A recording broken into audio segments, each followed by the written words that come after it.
Is an important part of education. Students learn more when they interact with the learning materials, with each other, and with experts such as teachers.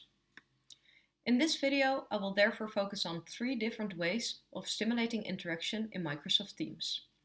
These are informal conversations and interactions, asking and receiving questions, and stimulating collaboration. Interaction may occur less naturally in an online environment. It is easier for people to have informal conversations when they are present with each other.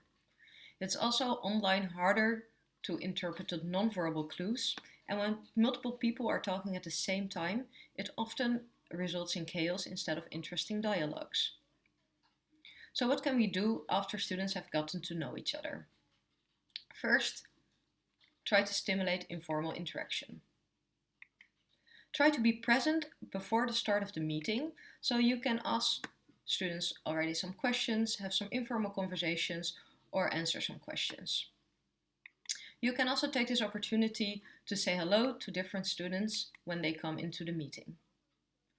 When your meeting has started, keep your camera on so students can see you, but also ask students to keep their camera on so students can see each other and you can see the students as well. Stay a bit after the ending of the meeting so you can answer students' questions and students can have some informal conversation with each other as well. If you're using channels, for instance for assignments for students, give students some extra time within the channels, for instance when they have a break, so they can have informal conversations during this break.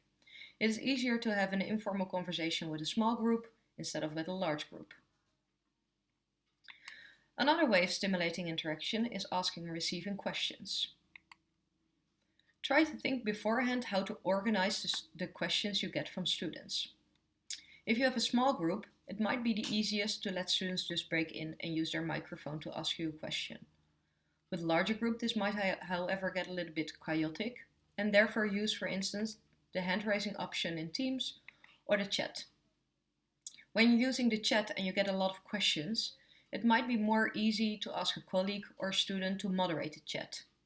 You can also collect the questions to answer these on a certain moment in your meeting or answer these later on after the meeting. So how to organize the questions you have for your students?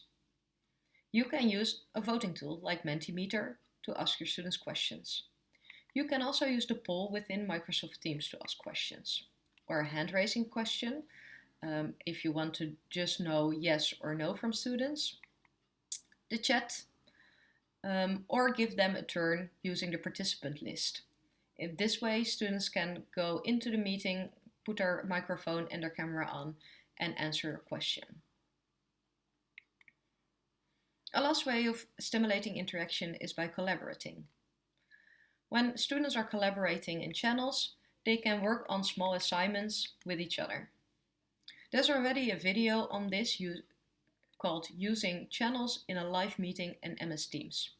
But the take-home message from this video is that you need to create useful assignments in which students are interdependent on each other.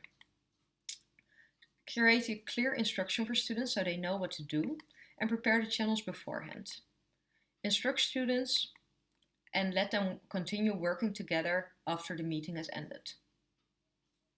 So in summary, after students has gotten to know each other, make sure that your camera is on and create opportunities for informal conversations.